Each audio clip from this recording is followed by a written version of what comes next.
Welcome back to the home front. I am your host, Reed Galen. This morning, I am joined by Cliff Schecter of Blue Amp. Cliff, welcome to the show. Thank you. Great to be here, man. In a previous iteration of a text message chain you and I were having, we were talking about how you, as someone who was washed in the blood of the Democratic Party, and me, who came up in the Republican Party, are proving in real time that the theory of horseshoe politics actually does exist. That if you go far enough in either direction or the rest of the world goes insane, you will eventually meet someone you never expected to find in your own neighborhood. So here we are together. Welcome. Thank you. And I mean, as I've said before, but we'll always repeat, I used to debate your late father and on TV, which is hilarious because again, cantankerous with each other and then friends after. But the point is we disagreed on. He was relatively moderate. I think we agreed on Oh some yeah. things, disagreed on some things, but that's the thing is I was relatively moderate too. And I'm sorry, I don't want to steal old Ronald Reagan lines or other lines, but Sure. you know, I don't feel like I've gone to the left so far. I have, there's no doubt. I've moved to the left, but it's that I look around and I'm like, when you see every institution that you once supported failing you, and you see somebody, if you study history, which I did way too many years in grad school, without ever writing a dissertation, so I don't really have much to show for it. But if and I studied the rise of conservatism, and if you made those parallels and sat there and compared, and saw how this happened in other countries, and you ever said to yourself, that couldn't happen here. And we're sitting here watching as all this is going on, and as the economic conditions have so markedly changed that there are now people that make six-figure incomes even who can't afford to send their kids to college, who can't afford childcare. If you're on a working class income, you can't afford to eat often. I don't understand how that can't change doesn't change people's perspective. How can you look at it as let's tend to the system? The system is completely broken, and that's quite Right. obvious. So that's what's changed me. Well, I think you're. I was talking to a gentleman yesterday, a supporter of some of my work, and he lives out in Oregon and grew up in the 50s and 60s. And I think he said his dad was an assistant postmaster or something, whatever it was. It was a normal job, but he had one or two siblings, and his mother worked, and he said, "quote We were comfortable." Right. My grandfather, right, was an upholsterer, right, in New York City and then in Long Island, He and wasn't they Jesus, went. was he? No, no, he was not Jesus. I'm just being Um, me. Go ahead. but had four kids, right? Took them skiing every winter and had built himself a lake house in Western Massachusetts, Right? right? And my grandmother, I think, helped out at the store, right? But was for the most part home with the family, was home with the Uh-huh. kids, and that is all of those things now would take at least seven figures, if not multiple seven figures, to make happen. Yeah, let me give you a similar thing, right? I grew up in New York City, in Manhattan. Okay, granted, it was late '70s Manhattan of like Escape from New York and Warriors and Death Wish and all that was sort of true. Um, but I grew up in New York, and we lived in rent control, which is how we were able to afford it. Most of which they're doing their best to kill everywhere and get rid of. They've gotten rid of a lot of it. Um, I won't say I went to some of the shishi private schools and some of that stuff because I had a grandfather who paid for it, who had some money. But my family was very much a middle class family in terms of what we did, vacations we did, preferences we did. We weren't going and staying in the luxury hotels. We weren't doing that stuff. And my dad worked for the government. He worked for the United States Merchant Marine Academy. He didn't work in private business making gazillions of dollars. He had great benefits, but I don't think he ever made a six-figure salary probably. And we because of rent control, because of programs out there, because we were able to live a pretty good existence in Manhattan. I dare anybody to try that now. And so how can you see these things happen and not say, "Oh my God." There's Trump's fascism and all of that, but also right now Democrats. It seems like they're protecting a status quo that was already failing before Trump. They're protecting a status quo. And I shouldn't say all Democrats. There are some awesome ones, and they tend to be the ones that don't listen to leadership and just say what they think, and governors. Right. But the leadership right now, it's like, I mean, did they ever, did they ever do like you and I probably did in like a campaign class, like one of those messaging charts? Like, Right. here's what we're saying about them. Here's what they're saying about it. Like, they'll give you like a chunk, like like a dangling participle of a sentence on, we must protect Obamacare subsidies. They don't tell you who gave you those to you. They don't tell you who's trying to cut them. They don't tell you how they're going to try to improve upon that because that's not enough, frankly. They don't tell you who the good guys are, who the bad guys are, and everybody's just left like, pardon my, what are you fucking talking about? How is that a message? How are you communicating with people? How are you responding in this moment when people are scared? And that is just what's, I don't know if radicalized is the word. I don't know what the word is for me, because I still am a big believer in, I'm not calling for Che Guevara. I'm a big believer in, Right. in democracy, but I also a big believer that there was a time when FDR or those like him, he's the one I use, looked around and said, our existing institutions have completely failed us. And unless we massively reform the ones that are salvageable, and otherwise erect whole new institutions to deal with the problems that we didn't foresee, we're screwed. And Yeah. fascism, Charles Lindbergh, and that was all a threat back then too. If he didn't handle it, Huey Long, Charles Lindbergh, he was being hit by authoritarians from all sides and knew that if he didn't deliver for people, this is where we were going to end up. Well, and that's where we ended up, right? I mean, the reason why you get a guy like Donald Trump is because if the populace tells you repeatedly what it is they're concerned about, what it is they want out of their leadership, out of their government, and you don't give it to them, Yep. eventually they will get angry enough to say, well, if you're not going to listen to me, I'll take the guy with the blowtorch, right? Like Leonardo DiCaprio in that movie, right? Like I'll take the guy with the blowtorch Sure. who is gonna channel my anger. If I've got nothing left, Cliff, I'll take the angry guy. Right. Right. I mean, what's what is it by Janis Joplin? Freedom's just another word for nothing left to lose. I mean, Right. you got nothing left to lose. You can do anything. You can support anyone. Because again, at that point, you're saying, okay, I may think Donald, even and I'm sure some of these folks think that Donald Trump is a gauche ignoramus, is saying things that are repulsive. Maybe believe the what the courts and others have said about his assaults on women and whatever. But at the same time, they're just sort of like, you've upended and destroyed my life. Like, you've continued after free trade deals with countries. I'm a believer in free trade to open markets when it comes to countries that have similar regulations to us. So we're competing on similar ground, Western Europe, Canada, all the places Trump's running away from. Right. But when how is it you're competing with China and going to make that work? How is it? We never asked these questions. We just went straight forward into it. And I live in Cincinnati, which was lucky, in the Midwest here. All these cities went through downturns like New York did, but the ones that had other assets from being older cities were okay. Procter and Gamble is based here. Kroger is based here. GE Aviation. We've got some of the best art museums in the country. We've got, so Cincinnati was able to invest in its infrastructure and make a comeback, and is now a great city to live in. But do you think Akron was able to do that?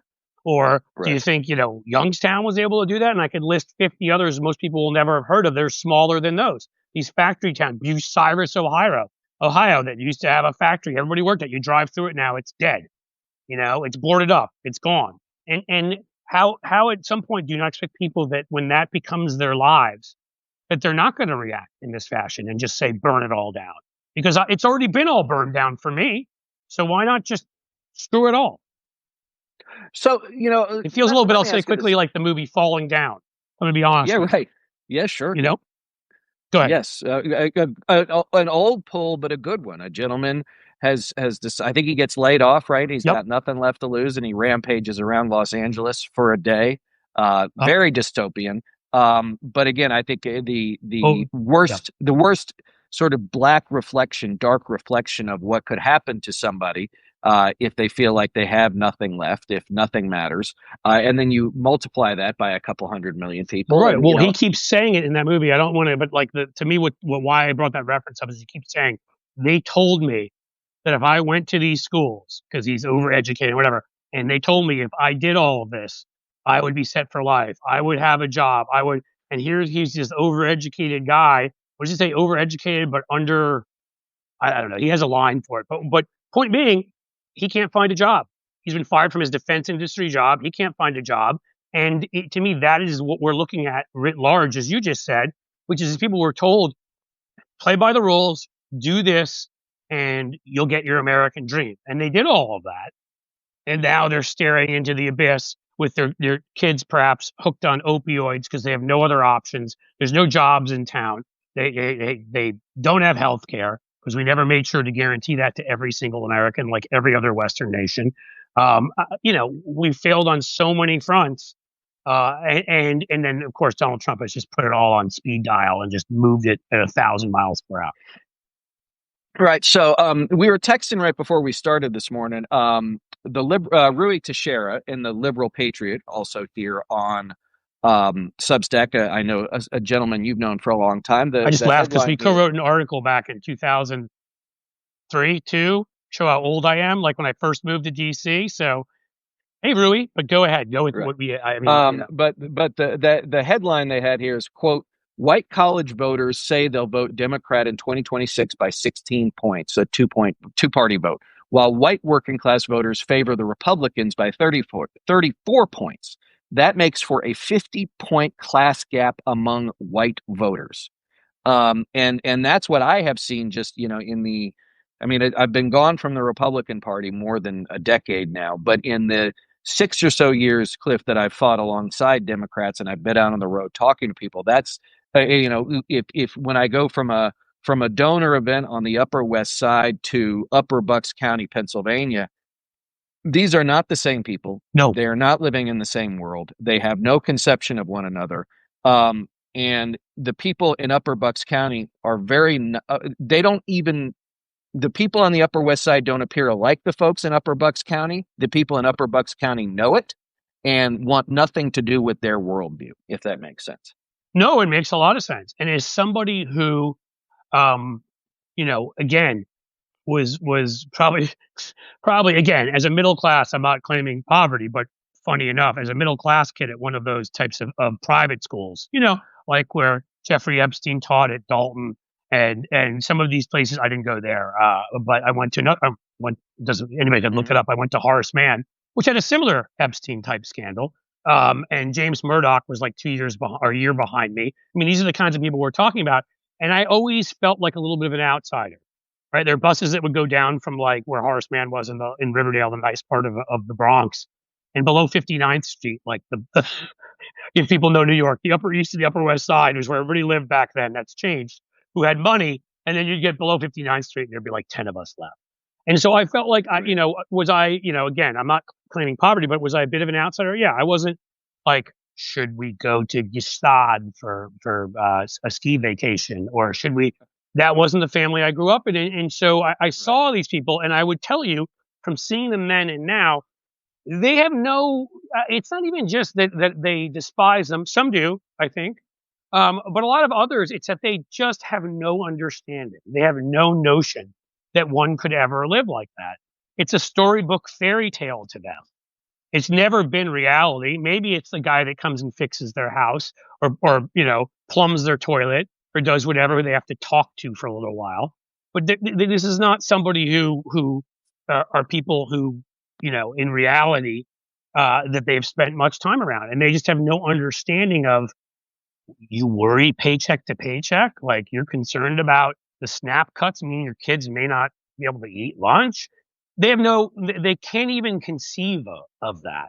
And we're not, and we on purpose, Democratic Party, I'll be banished by the time this interview with you is over, but I've been saying a lot lately. So be it as it may. And again, I wrote ads for Joe Biden in 2020. So you can call me. I've been on the inside, and this is me talking, not some radical. This isn't Cenk Uygur, um, and I'll just say like you sit there and you look at the situation right now and you're like, why are they not that 16 points they have with upper middle class whites? I mean, you don't want to lose that, great. But there are a lot more working white folks and working black and working Latino, who, by the way, we hemorrhage working Latino folks too out there. Why do we not A, ever craft a fucking message, but B, craft an overall narrative and a message that appeals to them and tells them what we're going to do for them and that we understand what they're going through? And that's because I kind of feel like the people at the top don't understand. They're still, locked into, hey, fundraisers with billionaires and fundraisers with multimillionaires and whatever. And it's like, you guys, you don't, I wonder if Marie Antoinette ever sat there and said, I wonder if there will be a revolution. I mean, look around, like, and what is going on out there. Look around at every economic indicator and the data, was it 60% of people, I believe was the figure, if they missed a week of pay, could not afford their bills? Do people Right. think that's a help? 57% of people, yeah, cannot afford $1,000 So there emergency you go. in So this I country. was close. Right. Okay, I exaggerated a bit. I apologize. But 57. Do people think that's a healthy society? Do people think that's a democratic society? Louis Brandeis, right? You can live in a society that has vast disparities of wealth, or you can live in a democracy, but not both. Mm. I mean, that's what we're looking at right now. And what drives me nuts, I'll say quickly, is it's right there in front of you. We have the template for what to do. We've seen it done before. Again, by FDR in a moment of crisis in America, and there are been other moments. And yeah, we have to worry about elections being fair. We have to worry about winning those majorities. But you know what? You don't have to worry about winning those majorities if you're not out there pounding home a message that is a holistic message that works in our economic situation, the attacks on democracy and men in masks on the street, which is something that normal folks are bothered by, even MAGA people. There's all an easy message there, and it has the benefit of being true. I could pick up my computer here and show you the picture of the 8 or 10 billionaires, the Ellisons and Thiel and Musk. Mm. Why can they make up things for the most part about George Soros, and we can't even tell people the truth about what Peter Thiel is doing with Palantir, where basically he's building a big database of all of us, about Elon Musk and the subsidies he's gotten and how he's treated his workers, and the fact that he got the ability to he got the all these sort of tax cuts for spaceports that only actually help him and Jeff Bezos, where you can now issue bonds and do stuff in addition to airports. Like, why can't we do that? Elon Musk was this creepy, weird freak in back rooms, unelected. Everything they said George Soros was foreign, also like George Soros, making decisions about our economic future and literally digging around in our information. And if you can't sell that because he and Peter Thiel did that, your job was taken away. Your health care was taken away. They just cut your Medicaid. They just cut your SNAP. They just did all of that. Well, Elon Musk gets another yacht. Peter Thiel gets another home or more money to invest in living forever because he's a fucking weirdo who wants to do that. Like, we've got these weird, creepy people on the other side who are billionaires who are the perfect foils. And the thing is, it's not even just political. It's true. They're the Mm. ones who are taking from everybody. And we can't, the guy's building a golden ballroom, for fuck's sake. How can you not message that? Like, I just don't understand. I don't understand. Sorry, Well, long rant. no, let me ask a question. And I've done a lot of these, and we spend a lot of time talking about the Democratic Party. There's not a lot you can do about the Republican Party right now, right? It is what it is. It's not going to, even when Trump goes, it's not going to snap back to any sense of normalcy anytime soon. So the Democratic Party has to be the opposition. But this is the question I have, and is from your perspective, as someone who's spent a lifetime in Democratic politics, it seems like Many lifetimes, the it feels like. many lifetimes. The idea um, is Donald Trump and his administration an actual threat to democracy and the republic, right? Or isn't he? right? Because if he was, you would act differently. And if he wasn't, if you just thought he's a moment in time and you're going to get this stuff back, then you could make an argument that, like all of the things we're seeing now on Capitol Hill, we have to maintain some semblance of normalcy, or these institutions. I mean, it seems like there's that the Democratic Party is schizophrenic in several ways. One of it is Trump the end, right, as we've known it, or is he just an impediment we don't like, and we're just trying to wait him out? So let me give you two answers to that. One, the real answer is, from at least my perspective of understanding history and politics, and feel free to challenge it, is, you know, there's a phrase crossing the Rubicon for a reason. Mm-hmm. And there's the literal part of it, which is Caesar crossing the Rubicon with troops, which now Trump wants to do in every city. And if that meeting yesterday wasn't or 2 days ago wasn't enough to convince you that Trump's a fascist, I don't know what is. But but then there's all the ways we've crossed the Rubicon, where the founders, which is why the Supreme Court has always been so full of crap. The founders were in everything they did were so scared of money being in our politics. So much so they moved the capital from New York, the political capital, because they didn't want the political or I'm sorry, the political, yeah, capital from New York, because they didn't want the financial and political capital to be in the same place. Didn't have the internet back then and cars and such. They were worried. I mean, they talked about it all the time.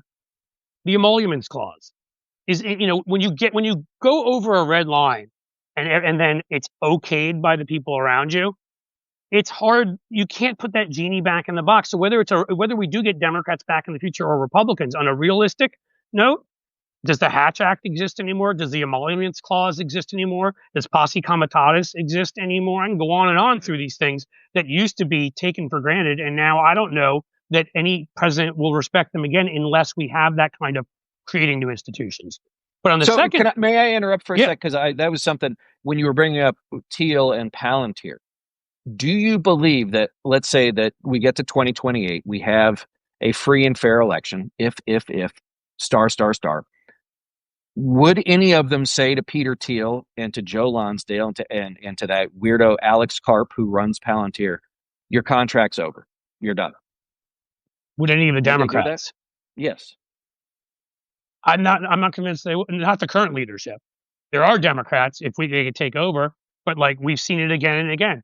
Democrats let the Republicans bully them into, hey, let's put Louis Freeh at the FBI. Let's put James Comey. How'd that all work out for us?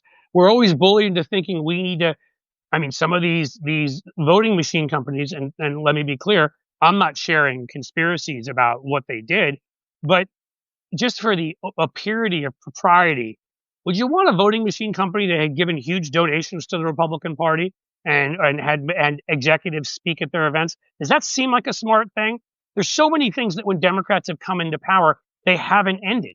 They've just sort of said, "Oh, let's just keep going along this way." So no, I have no faith. And then I want to answer that second part of your question, which is, on the realistic level, yes, he's a risk, absolutely. He again, like, I don't know how much more clear it needs to get than he looked generals and admirals in the eye on Tuesday and said, if you don't like it, you can leave and good luck with your future career. He threatened to fire them if they don't pledge loyalty to him as opposed to the Constitution. I don't know what else you call that. But will he ever act on it?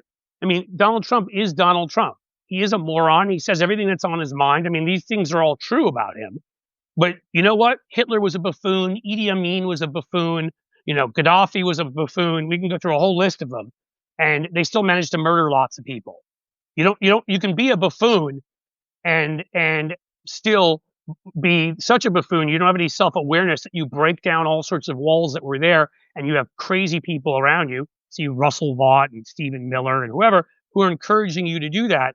So then the last thing I'll say to answer that is, this is where, like, I want to bang my head through a wall, because I'm sitting here and I'm like, how can I be seeing all this? I'm not some genius. Whatever. I'm some guy who studied this stuff and worked in this stuff. And how can I be hearing the responses I'm hearing to stuff from Chuck Schumer and Jeffries and other Democrats acting like that we're the conservatives now. We want to conserve institutions that aren't working. People are looking for these bold proposals where we could win a sweeping victory. Again, I go back to FDR. If we'd come out with, not, don't call it the contract with America, but some bold set of proposals, like that, about how we are going to fix our democracy and tie the failure of our democracy to the failure of our economic system, because they are intrinsically tied. So if people say, oh, they don't care about democracy, that's not an issue. It is an issue if I tell you our democracy is not working. Elon Musk is collecting all of your money, and that's the reason why you don't have health care. If you message Well, it, people will see that connection. but why doesn't that happen? Um, I mean, I got three theories. I know the best I can give you, and they're not all mutually exclusive. One, because Democrats are foolish enough, they think, oh, we can bring back a lighter form of Trump. The system's worth preserving. Everything's going to be okay, and we can get things back to kind of normalcy, and let's not rock the boat. And they're complete wimps. So the wimp thing is one. Part two, they're co-opted by their billionaire donors who claim to be pro-democracy, and maybe on some level are, but when it comes right down to it, do I want to pay more taxes if Trump loses, or am I okay with, because that's the only explanation to me why billionaires have looked at the Heritage Foundation, Fox News, and all that stuff, and have never built out up any kind of a countervailing media apparatus, is because they're scared. They're scared it would call for taxing them, because there's no other logical reason. We tracked Western Europe in every poll in the 60s and 70s, and now we're here. So clearly it worked, hijacking our political culture. That's number two. Number three is a worse one, which is they're co-opted. They're in on the hustle. Um, and the fourth one is the dumbest people alive. But I can't come up with anything else because I But I don't think that's know. giving. I think that's a cop out, though. I think that's letting them off the hook because we know Well, what I the don't truth tend to is. go for that one. I just was giving what of all the options that could exist, Right. right? And maybe I'm missing something. Those are the only ones that could exist. And no, I don't accept it. It's like when people used to say, when's the media going to learn? And that pissed me off. Thankfully, I haven't seen people say it. They have learned. What are you talking about? These are you think people like Ezra Klein haven't learned? What he's learned is, I believe you called him a windsock the other day, and I may have reshared that and said, I'm not sure that's strong enough language. Um, I might go more with insufferable prick. I mean, he's part of that group I'm talking about, of the types of people I went to school with, who he's comfortable. He could never imagine a working class job. So he can play that both sides. Hillary said basket full of deplorables. Oh my God. When the other guy is calling for the overthrow of the Republic and actually led an insurrection on January 6th. Yeah, those things seem really similar. So no, I can't believe anybody's dumb enough. So my answer to you is various forms of evil. And I think some of these are overlapping. They're too scared and weak, and they'd rather just be backbench, serve their time, get the hell out of there, or they're either co-opted just by their donors, or worse, co-opted by certain forces in the Republican Party. That's the only answers I have. To that end, what I'm observing, Cliff, and a lot of this is taking place on Substack. These arguments, Yes, on the, I don't want to, I'll call it within the Democratic Party because I'm still not sure about what the definition between left, liberal, progressive. Like I'm not I don't I'm know. I not need to hear smart at enough some to be point able. about you and what you consider yourself at this point, because Uh, I love your evolution on some of these things. oh well, yeah. I say So, that but admiringly. I'm not making fun of you. It's no, it's no, cool. no. I no, and I certainly appreciate it, but I want to get again because you've got the experience here. Is that what I see is that there's like let's take the shutdown that's going on right now. Is that there tends to be what I saw was the shutdown more broadly is just to your earlier points is a symbol of a broken system, right? It Yes. doesn't matter if you're a Democrat or Republican. Like we're here now because nobody has been willing to make decisions they needed to make. Everybody's completely extreme. That a capitulation in March led to the base of the Democratic Party, throwing their hands up and going, "Are you ever going to fight for anything?" And so now, even if it's performative, they have to fight. But then you have the more centrist establishment Democrats going, "Well, the Schumer and Jeffries are now beholden to the quote unquote groups, and as long as they're beholden to the groups, this mythical independent swing voter will never come our way." But then you look back at 2024 and or even 2016, and those same base voters who are so upset that you haven't done anything, are staying home or switching sides. And so Right. to me, it's like, well, wait a second. Do you need your base, or do you need the sort of like the never Trump guys, and the Liz Cheneys and the Bulwarks and even the old Lincoln Project? Like, who are you looking to bring in? And You I know, think a lot of yeah, times they couch this, they bring in the cultural stuff, right? Which, let me be clear, like the elites of the Democratic Party, I think, have used for many years to avoid doing what we're talking about right now, which is talking about the economy, there you go. right? Yep. So it's that argument seems a little bit disingenuous to me. Well, so I mean, you can tell me if this is answering your question or not. Sure. Because to me, it's actually a whole. It's whole. It's an ecosystem.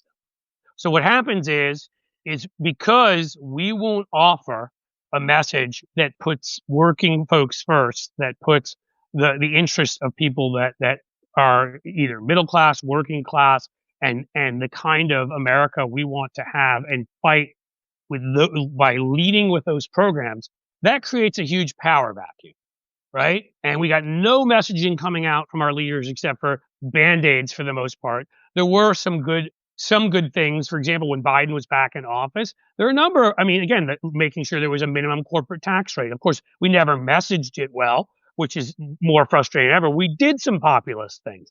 But most people don't end up knowing about them. But and in the end, because of Kirsten Sinema, the carried interest loophole didn't end up being closed. And yet, why are we even calling it the carried interest loophole when nobody knows what the fuck that means? Why can't you just say what Warren Buffett said? My secretary pays more in taxes than I do. That's the carried interest loophole. Easily messaged. Fix that. Fix that you're paying more taxes than Elon Musk is paying. Well, if we were out there messaging that stuff, and there are some Democrats, independent of leadership, who are. I always point to Sherrod Brown here in Ohio. He wears Sure. the canary pin, the canary in the coal mine. Right. You won't hear him talking about obsessing on the social issues, and that doesn't mean that what we stand for socially isn't important. But I'm sorry, the people just have to hear this, whether they're left, right, and center. If you're spending all of your time talking about trans issues and free Palestine, then you're not talking about stuff that appeals to that is a coalition building to the vast majority of the Democratic Party. But why is it that message is getting out there? Well, one, it's because Republicans, anybody says anything remotely like that, and they're going to put it in their message machine and blow it up. It's the new version of partial birth abortion, and they're coming to take all of your guns. Although maybe those are still out there too. Who knows? But the second reason is, and I'm in my quoting from movies phase today. I hate to give Aaron Sorkin too much credit because in the end he kept us believing that there was a reasonable Republican for way too many years. But Andy Shepard in The American President, and Michael J. Fox has the line where he keeps saying, "Well, how can I help what the American people believe?" And he's like, "Well, because the guy who's going against, whose name is something close to Rumsfeld. It is actually something like, he's like, because he's the only one doing the talking. And he's the one doing the talking, that's what people are going to hear. So if Democratic leaders aren't messaging in the way that Sherrod Brown may be individually messaging here, and people say, oh, he lost. He outperformed Kamala Harris by 8 points. He only lost by 3 here. And I would say if we have a decently fair election, he'll win this time with Trump at 39% and people angry here. If we don't have our leadership telling our members to be leading with the economic issues that will improve people's lives and also tying those to democracy and the billionaires who are robbing them blind, then there's a huge vacuum. And what steps into that? Every one of Right. these social issues steps into that because we're not talking about economic issues. And then the right loves that and will play that on a loop because we're arguing over issues like who's playing in what sport, which affects a very small part of the population. When it's very easy to say, I believe in the individual human rights of everyone, whether they be trans, whether they be cisgender, whether they be gay, whether they be straight, whatever. That's the Democratic Party's position. But you shouldn't be spending half your time talking about an issue that affects point whatever percent of the population. Doesn't mean you abandon them. It just means, like so many other things we support, you're on their side. But let's talk about the things that affect the vast majority of people that literally are system malfunctioning things that can take down our democracy. And when our leadership refuses to talk about those things, then no one is. And that vacuum allows the other stuff to rise, and we get defined by the furthest left social elements.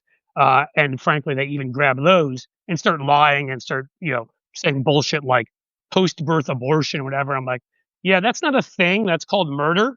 You may want to Right. look that up.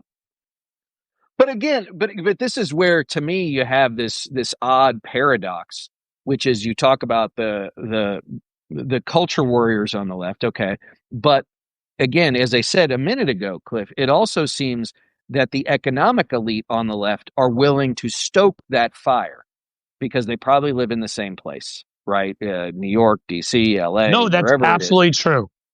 But and then because you have an elite culture, there's also well, I don't want to get canceled, right? So I have to predicate everything with that, even if I might believe it, right? But I know that like you also have to have. I mean, this is the other part.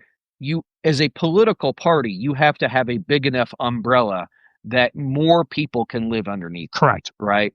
And have to say like this is who I am, and like I think that you mentioned Ezra Klein, like Ezra Klein saying, "Oh, you need to go into Kansas and be pro-life." Like, I mean, that's just not the case, right? Right. Like, I mean, a ballot measure Well, we have a to governor there right now that would actually prove that wrong. A Democratic correct. governor in Kansas who is pro-choice. So, yeah. Right, but here's the other part is in this it's sometimes you need to just be simpler, more simple, which is if you have a D behind your name, you can have a reasonable expectation that the average voter already knows you're pro-choice, right? Yes. Like you don't even have to say anything, Right. right? Like That's what I mean. have, Like these are issues that you generally do not need. And there's some exceptions. There are some states, obviously, where maybe the ranking is higher and it's a more important issue to talk about. Maybe in California, maybe in New York, right? Where I'm sitting here in Ohio again. Sherrod Brown is somebody I keep saying because I've seen him run and seen how talented he is, and seen that he goes into a room, a cocktail party room, and finds ways to talk to people about things like he's like a huge nerd on baseball, like a baseball type history. So mhm. he'll find ways to talk about that stuff. He'll fit in with folks in that room, and then you'll see him in his jeans jacket tuxedo in a trucker hall, and he fits in there because he's talking about their issues. In other words, is he pro-choice? He sure is. Does he believe that assault weapons should be banned? Sure does. But he's not talking about those all the time. He so leads, and maybe it's because he personifies it too. It helps, right? The gravelly voice, the hair a little bit disheveled, the whatever, but he personifies what people think of when they think of a working guy.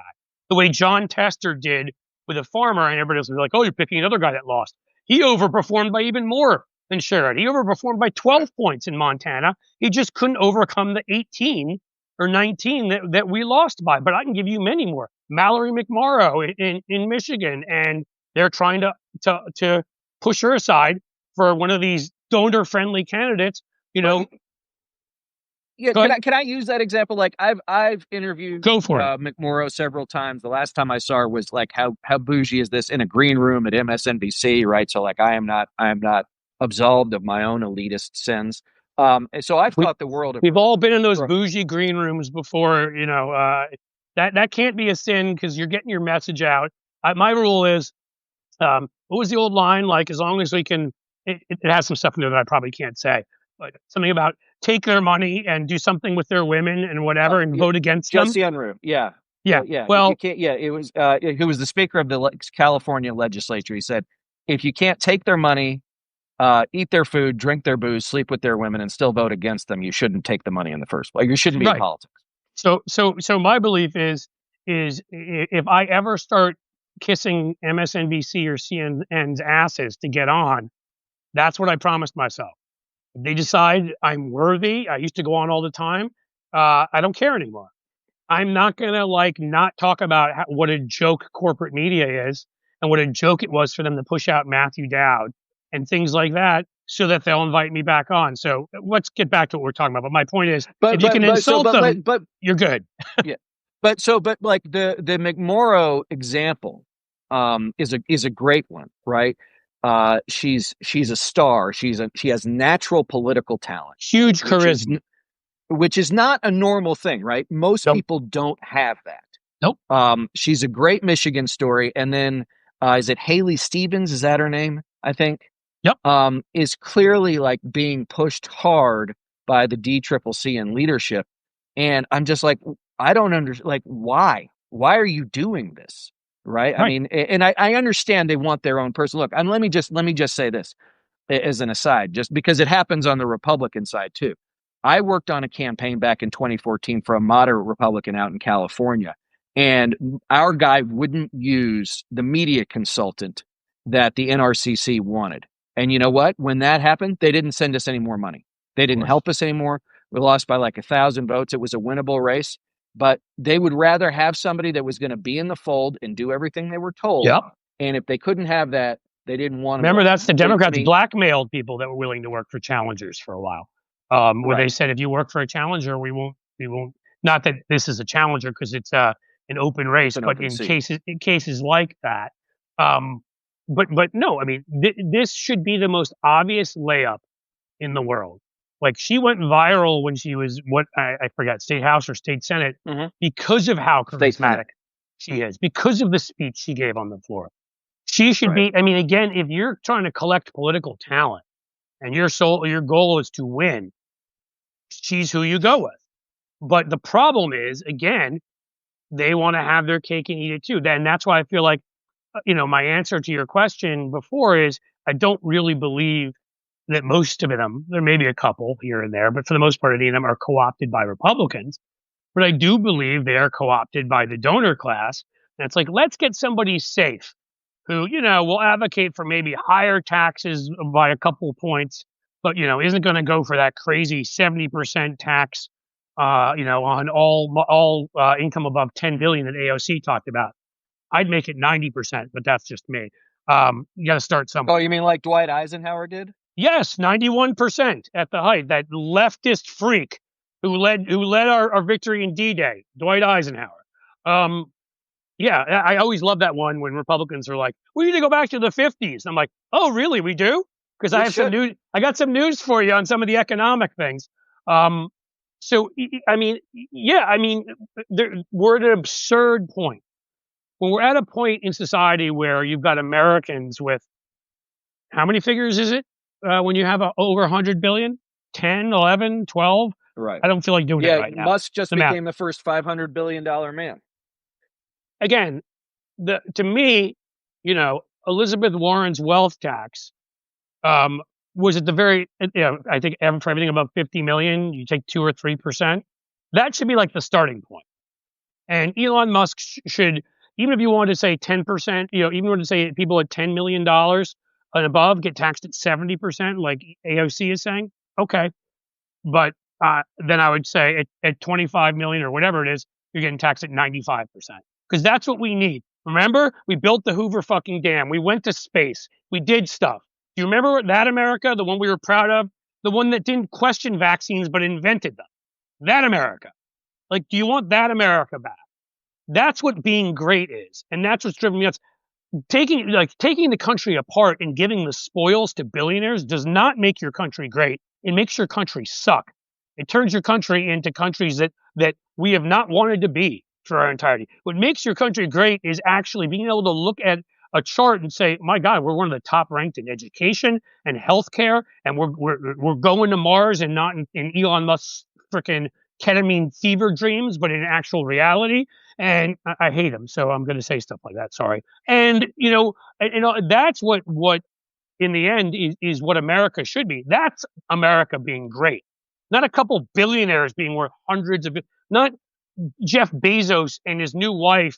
As far as I can tell, neither of them having any of their original body parts left. Like who look like literally the James Bond villain couple, right? Like I like know. that doesn't a $38 million wedding in Venice that doesn't make America great. That's embarrassing. That's Donald Right. Trump up in front of the UN, almost embarrassing. And so, like, we used to speak about that, and we've ceded all of that to these guys who lie and whatever. Talk about that. Talk about the greatness of America, where everybody can get a great job. Every single person has access to health care. And if let one of these assholes in Congress say something like they do, and I never get why the rejoinder doesn't come back. Oh, Mike Johnson. Oh, universal health care. What do you have, Mike? What are we paying for that you have? We should run a campaign quite literally on you all give yours up until we get it. Right. There's just so many easy areas of messaging like this we never touch. And again, to and where we began this, back with and again, I've got nothing against Haley Stevens, and if she's were the only choice there, I'd be wholesale for her 1,000,000,000% over any MAGA cretin that they could pull out of some hellhole somewhere on the Republican side. Right. But when you have a star like Mallory McMorrow sitting there, it's insanity to do everything you can to undermine them because maybe some billionaires are scared she'll take things a little too far. And that's the only conclusion I can come to. That's why they're doing that stuff because Haley Stevens will say yes when she's asked to. Right. And McMorrow has already called for replacing Chuck Schumer. Gee, what a radical act to Yeah. want to replace the guy that can't seem to speak without his glasses hanging off the end of his nose like he's some billionaire Ebenezer Scrooge stereotype. Right. Well, as I said, as we wrap here, Cliff, Chuck Schumer was first elected to office in 1975. Okay. I was born in 1976, just to give you a sense of how long Damn he's you, been. I'm older than you, but I was 3 in Right. 1975. Um, so, all right. Well, Cliff, before we let you go, I know so many people already know where to find you, but in case they don't, tell us where we can find you and everything else you all are doing at Substack. Absolutely. Although, if you'll allow me, I do want. There's something I so much want to ask you. I don't know if I can ask you here or I need to. Oh, you want me Sure. to ask you? You've been because why I want to talk to you is you've been, I think, one of the most consistent voices out there and best voices in pointing out when Democrats are not doing enough, which is always or most of the time. Um, if you could sort of talk to them as somebody because Ken, you fought these campaigns and you were on the side that actually did what it took to win. What beyond, I mean, beyond like traveling around, messaging well, doing tours, creating spectacles so people pay attention, Mhm. and all that kind of stuff. What would you do right now? I mean, would you get people to sit down for a national strike? I don't even give you anymore.